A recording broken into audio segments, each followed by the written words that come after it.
Matt Schaff and Jared Smola here to talk you through week 3 waiver wire choices. You can find our waiver wire pickups articles for both offense and IDPs on draftsharks.com now.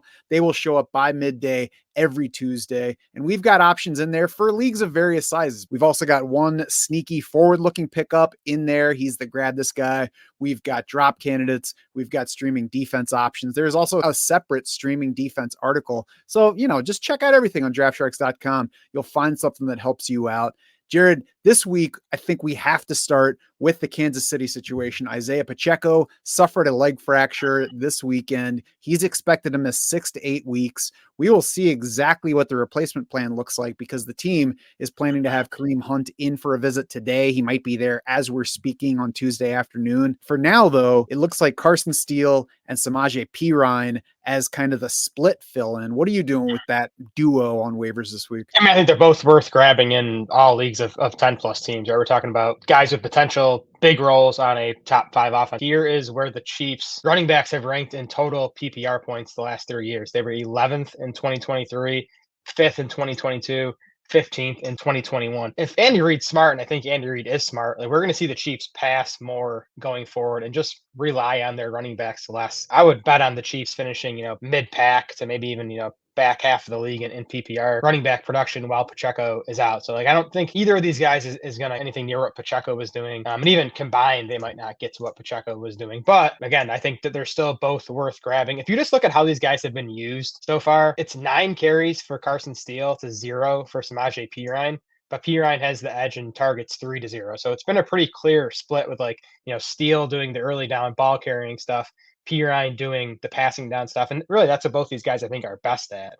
And Perine especially is a pretty proven pass catcher. He was actually really efficient, really good as a pass catcher for the Broncos last year. So that's what I'm expecting out of the gate. I think it's a fluid situation. These roles could change. Like you said, Matt, there could be another body added to this backfield. But I would lean towards Steele as the better pickup. I think in full PPR, though, they get pretty close if we do expect Perine to handle most of the pass catching stuff. I think that they are both worth a look this week. I think that they are going to split work, as you just alluded to. I mean, they basically signed Perine pointing out what he's done as a pass catcher lately. He did that in Cincinnati. He did that in Denver. It makes sense to figure that he's going to be the reliable third down type of back. And Carson Steele looks better as a runner. And that split is what makes them stashes as opposed to truly interesting waiver targets for me. I wouldn't go probably even 20% of my waiver budget for either of these players because I think we're going to have to at least wait a game or two to see what the Chiefs are going to do,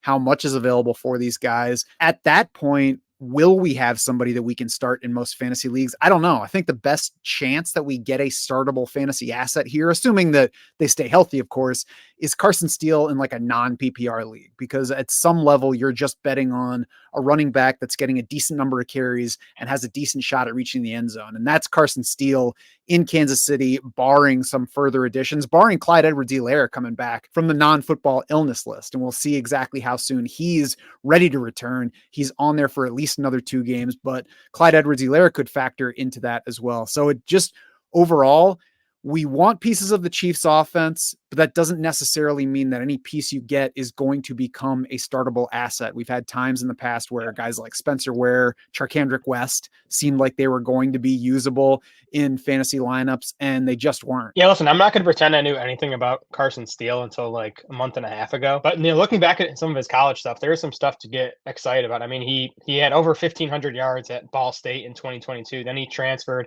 to UCLA and led that team this past year in both carries and rushing yards. Steele was 25th among 157 qualifiers last year in college football in yards after contact per attempt. Then he averaged 7.4 yards after contact per attempt this preseason on 11 carries. So there's things to be excited about as a runner. Steele right now, and I know we haven't gone over our week 3 rankings as a staff yet, but he's sitting 32nd in our week 3 running back rankings, full PPR. So that's kind of the range he's probably going to land in. Low end RB3 flex, like not something you really want to use this week, but there are plenty of desperate teams out there that might have to throw Carson Steele in your week 3 starting lineup. Yes, and I agree that that's the range that makes sense. And he is definitely the one that I would be interested in stashing, because regardless of what their plan is, he's the one that we really know the least about. So I think that gives him the chance to get into games and be like, hey guys, you need to play me more. And if they do that, then he, I think, has the best chance of becoming the asset there that they do play more than expected, again, assuming health for everybody. So if you can stash Carson Steele for like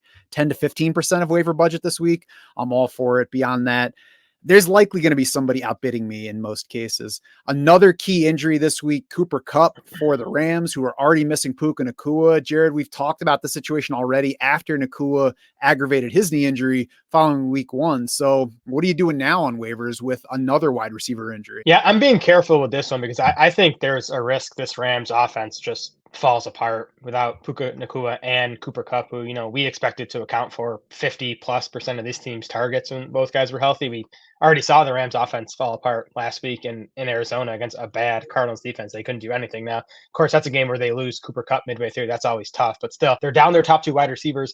The Rams have 3 of their starting offensive linemen on IR right now, so the O-line is a mess. So again, I think this offense just might be in trouble. The upside with it is, Sean McVay is still one of the best schemers in the NFL. Maybe he can make this work. McVay's Rams have ranked top 4 in total wide receiver PPR points in 5 of his 7 seasons there, so it's been a wide receiver friendly offense. So that's why you might think some of these other guys might be fantasy factors. I do think Demarcus Robinson is pretty clearly the top waiver ad here among these guys. We know he's basically going to be a full-time player at this point. He was really good down the stretch for the Rams last year, even with Cooper Kupp and Puka Nacua healthy. Robinson was 23rd among wide receivers in PPR points from week 12 to week 17. A lot of that was his red zone role. He actually led the Rams in red zone targets over, those final 7 meaningful games.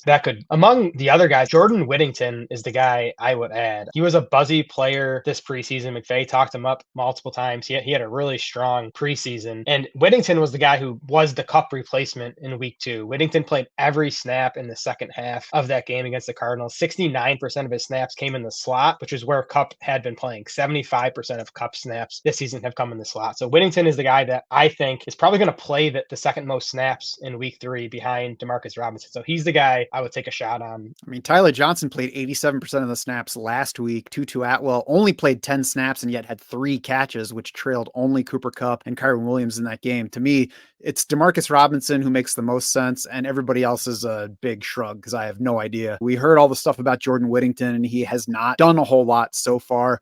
Maybe that changes in week 3. I think the first thing you said about this is my biggest takeaway is I'm largely just looking away from the Rams at this point. I'm dropping Matthew Stafford if there's anybody else worthwhile at quarterback. If I even need that second quarterback on my roster, I'm going to even think about trading Kyren Williams because a lot of his value is tied into his scoring ability, scoring potential, and that's certainly going to decrease with all these injuries in LA. So it's largely an offense that I want to be out on at this point. They're home for the 49ers this week and then at the Bears next week. So both of those look like tougher matchups than that Arizona one that they did not produce against in week 2. So again, like you said, I'm worried about these Rams, not super interested in any of them on waivers right now. If you value these player discussions and you find yourself coming back to our videos at all, please subscribe to the YouTube channel. We're dropping waiver and lineup advice every week throughout the season, and you will get notified whenever we put something new on the channel. Really, the reason I'm asking you to subscribe, though, is because I need to build credibility with my 12-year-old son, because he looks at the channel and he's like, serious, Dad? Do you even know how many subscribers Top 5 Gaming has? Like, you're not even in the neighborhood. So I need you to help me catch Top 5 Gaming and earn some credibility with my son so he'll pay attention to me again. On to the fantasy football stuff, though, that will hopefully bring those people in. Jared, we talked about the wide receivers for the Rams. Justin Jefferson also went down this past week. Doesn't sound like it's nearly as serious as Cooper Kupp's injury. So is there anything that we should be doing on waivers this week in reaction to that? Yeah, quad contusion for Jefferson, fancy word for a bruise bruise. So expect him to play. He didn't seem concerned. Head coach Kevin O'Connell hasn't seemed concerned so far. So, we're projecting Jefferson to play pretty close to his full role in week 3. If that's the case, I'm not adding anything off waivers here. I think Jalen Naylor is fool's gold. He has 2 TDs this season on 4 catches and 5 targets. Naylor did run 97% of the routes last week without Jordan Addison, but he was at 46% of the routes in week 1 when Addison was healthy. So, we'll see about Addison. Like if Addison's out again this week, Naylor probably, sneaks into like wide receiver 5, maybe low on wide receiver 4 territory in our ranks. But if Addison is back, I think Naylor is a non-factor in fantasy. My move here with the Vikings would be to try to buy Jordan Addison, maybe try to buy TJ Hawkinson at this point, just because Sam Darnold has looked so good in this offense. Kevin O'Connell's just a magician. Whoever is under center there just looks like a quality NFL quarterback. So I'd just be buying this Vikings passing game at this point. That's kind of the move I would be making this week. I agree. And I would be slightly more interested in Aaron Jones if any of these pass catchers is missing, because he has been a key receiver as well. But I am also not chasing Jalen Naylor on waivers this week. I am more interested in Quentin Johnston of the Chargers, just 15.7% rostered on Sleeper heading into this week, coming off 2 touchdown catches against the Panthers. Now I know it's the Panthers, but Johnston has also had playing time on his side so far in that game against Carolina, played 14 more snaps than any other Chargers offensive skill player besides Justin Herbert. Johnston led the team in routes and targets in that game. Week 1 found him trailing Josh Palmer in snaps and routes, but ranked second to Palmer in routes for that game, ranked second to Ladd McConkey in targets. So QJ's had a pretty good role through 2 weeks, had that production against the Panthers. I think he's stashable. Yeah, definitely stashable. It's worth noting that Palmer came until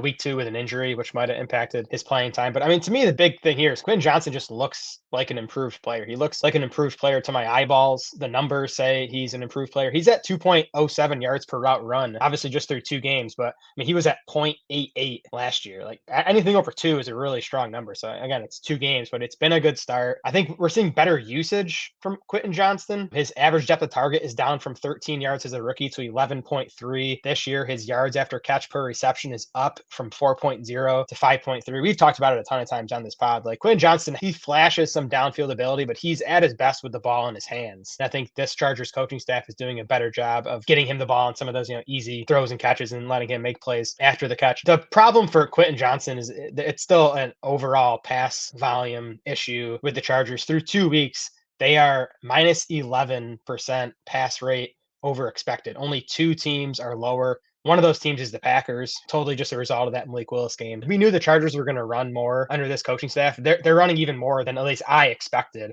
And again, it's only 2 games. Maybe they don't finish. They probably won't finish the season at negative 11%. You're not going to get a ton of pass volume from this team most weeks. Yeah, and that's certainly the issue we knew about going into the season with these Chargers. I'm not saying Quentin Johnston's the answer for anybody, but now we're at a point where we can just say, no, let's stash him and see what happens. Not this guy's going to carry me to anywhere. Running back, the surprise performer this past week, talking about a 2 touchdown scorer, Jared, we got 2 TDs out of Braelon Allen for the Jets.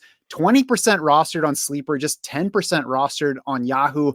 I'm surprised he wasn't already more rostered. I know that we're talking about, lots of leagues that don't just draft all of the handcuffs, but to me, Braelon Allen headed into the season as one of the strongest handcuff candidates of all, because he looked like a direct replacement should Breece Hall go down. The thing that surprised me about week 2 is the way he was used and the way he produced suggests there might be some level of standalone value even when Hall's healthy. Yeah, 11 opportunities for Braelon Allen last week, 7 carries and 4 targets. That was still with Breece Hall getting 22. So the Jets probably don't want to give Breece Hall more than 20, 22, 23, like that range of opportunities every week. So maybe there's room for Allen to get, 10 or so per game. I think my concern there would be once Mike Williams gets back up to speed and he's already trending up in terms of snaps, that's just another weapon where maybe Braelon Allen takes a step back in terms of usage. So at this point, I'm still leaning against his chances of being a standalone fantasy option. Maybe when we get to bye weeks, he's an RB3 or flex. But if nothing else, Allen in the preseason and now in the regular season has just looked awesome. So he is one of the best handcuffs in fantasy football, and that should be owned in every single fantasy league of 12 plus teams. I think he should be owned in the majority of 10 team fantasy leagues. Grab Braelon Allen if he's available in your league for sure. Yeah, I would also assume that he's not somebody we'll be able to start in any 12 team leagues going forward unless you're desperate. But if they're throwing him any passes in week 2 with a healthy Breece Hall, that to me says Braelon Allen's even better than I thought he was going to be based on all of the buzz. An exciting young player. I wish he was somewhere else besides behind Breece Hall. Yeah. And I wish that some team had made him something before the 10th running back off the board in the draft this year. But we'll take what we got. And speaking of what we got is a brand new Derek Carr. What is going on in New Orleans, Jared? New offensive coordinator. To me, Clint Kubiak's like the MVP of the entire NFL right now. I think the Panthers are trying to hire him this week, actually. Yeah, I wish they would. You watch these first 2 Saints games, they're just guys running wide open all over the place. The Saints lead the league in percent of passes involving play action and percent of passes involving pre-snap motion. I mean, there have been a lot of studies that have shown, both of those things really increase passing game efficiency. So Kubiak's just kind of like using the cheat codes right now, and it's paying off. Derek Carr, though, has also just been playing awesome. He leads the league in PFF passing grade. He leads the league in completion rate over expected. So, you combine a really strong play caller with a quarterback playing well, you're going to get a team that, scored 40 plus points in each of their first 2 games. My concern here, like longer term, would be that Saints personnel on offense is still bad. A bad offensive line. There's still like almost nothing behind Chris Olave, Rashid Shaheed, and Alvin Kamara. You wonder if like more teams get tape on this offense if they start to figure out and things cool off. But in the short term, I think Carr is someone you can grab. And if you're hurting at quarterback, you can use him even in 1 quarterback leagues. Against the Eagles this week, that's a potential shootout against a defense that's been struggling. At Atlanta next week, not really a scary matchup. So I think at least those 2 games, like Carr is definitely someone you can consider using as a spot starter. Yeah, and we'll see what he looks like beyond that first 4 weeks of the season. Just 20.7% rostered on Sleeper as of Monday morning, so an option for plenty. Derek Carr has been hyper efficient. We know he's not going to throw touchdowns on 12% of his passes going forward, but he has also seen ridiculously low pass volume. The Saints have passed on 35.5% of their offensive plays so far because they've blown out their first 2 opponents. And Carolina was one thing. Blowing out Dallas at Dallas makes you take notice. So the rates are going to come down, but the passing volume is definitely going to go up. And I think Derek Carr is certainly worth putting on rosters now. I would not hesitate to drop Matthew Stafford for him. I would have him ahead of Trevor Lawrence at this point. I would have no issue dropping Trevor Lawrence for Derek Carr. At tight end, Jared, do you believe in Hunter Henry after his big game against the Seahawks? I mean, I believe in him as much as we can believe in any tight end outside the top like 6 or 7 guys, and even some of those top 6 or 7 are looking shaky at this point. Things working in Henry's favor. He has 83 and 88% route rates the first 2 weeks of the season. Those are really strong numbers for a tight end. Obviously, the 48% target share. It's funny just to say 48% target share for Hunter Henry last week. I mean, even in week 1, he was at 14%. That's an okay number. And in week 1, Austin Hooper saw an 18% target share. So I'm sure it's a combination of the offensive system and the fact that the Patriots wide receivers are just either bad or inexperienced. But the Patriots are really leaning on their tight ends in the passing game right now. The tight ends have actually accounted for 43% of the team's targets so far. That's going to come down, but like I could definitely see that number staying at like 30% and Hunter Henry getting like, 2/3 of that. So maybe he finishes the season at like 18, 20% target share. And even in a bad offense, like that's going to be enough to make him a top 12 fantasy tight end. And I think there's a chance he ends up finishing, around that territory this season. If the question is, do you believe in Hunter Henry or is Hunter Henry for real? Then there are 2 answers to it, really. No, I don't believe in Hunter Henry delivering for me every single week. But the other part is I don't believe in almost any tight end to deliver for me every single week. And the situation that you just laid out is exactly what to like about Hunter Henry here. He has the upside in a given week to get that kind of target share because he's on this New England team that has nothing proven at wide receiver. So they should lean on the tight ends and they should lean on him over Austin Hooper at tight end.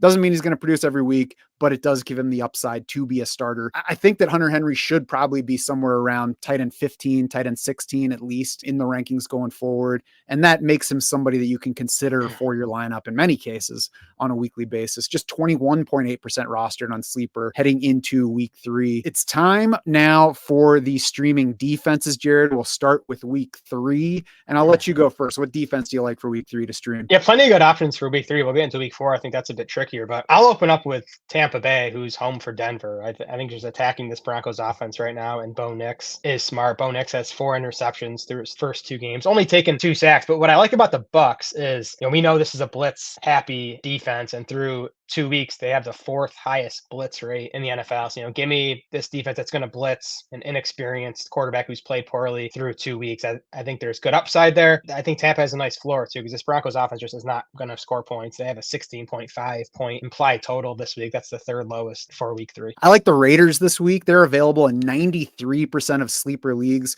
to open the week. They're home for Carolina, which makes them the only group of people anywhere that were sad to see the Panthers announce their QB switch this week. Moving to Andy Dalton gives the Panthers a bit more offensive hope than they showed through the first 2 weeks, but nobody has ever said, oh crap, here comes Andy Dalton. I can't play that defense now. So maybe the Raiders end up not working out because Andy Dalton's better than Bryce Young, but I'm not going to move away from a defense because it's Andy Dalton as the quarterback for a Carolina team that's been awful. And if the Raiders do work out this week, they are home for the Browns next week, which is an upside matchup with Deshaun Watson. And, we talked about it before. The ideal defensive streamer is one that you can pick up and play for multiple weeks, because then that's just one less move they have to try to make on waivers ahead of next week or then next week and beyond that. After those 2 matchups, first Carolina, then Cleveland, the Raiders are at Denver, which you just talked about. Another great matchup. Home against Pittsburgh. We'll see if that's a matchup where we want to use the Raiders by the time we get to week 5.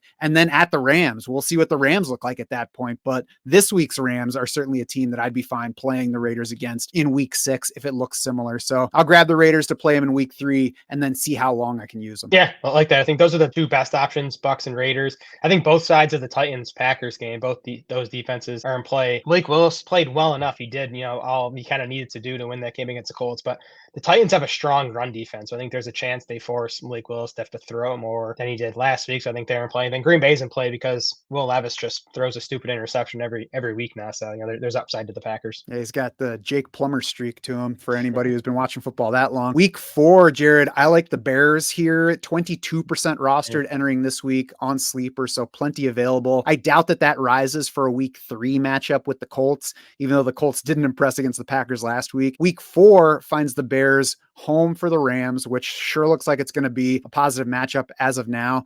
And then after that come home matchups with the Panthers and then a home matchup with the Jaguars. And we'll see what the Jags look like in week 6, but the Jags that we saw in the first 2 weeks look like a fine matchup for me with the Bears at home as of right now. I guess I should have checked owned percentages, because I did not expect the Bears to be that available. I definitely think they're a strong play, just a good defense. And like you said, good matchup against these Rams. Outside of Chicago, lesser defenses, but in good matchups week 4. The Bengals get this Panthers team we've been talking about. The Dolphins get the Titans. And honestly, even the other side of that game, the Titans against Miami. We'll see what this Dolphins offense looks like under Skylar Thompson, but the 3 times we saw Thompson back in 2022, it was not pretty. So even the Titans might be in play next week. Agree with all that. If you're wondering exactly who to target in your specific league, check the free agent finder. It is synced with your league. It's got your league settings in mind, and it knows specifically who's available in your league. You can sort by a range of options for this week's projections, for rest of season, for the week after, if you're looking for that streaming defense to get ahead of the rest of your league,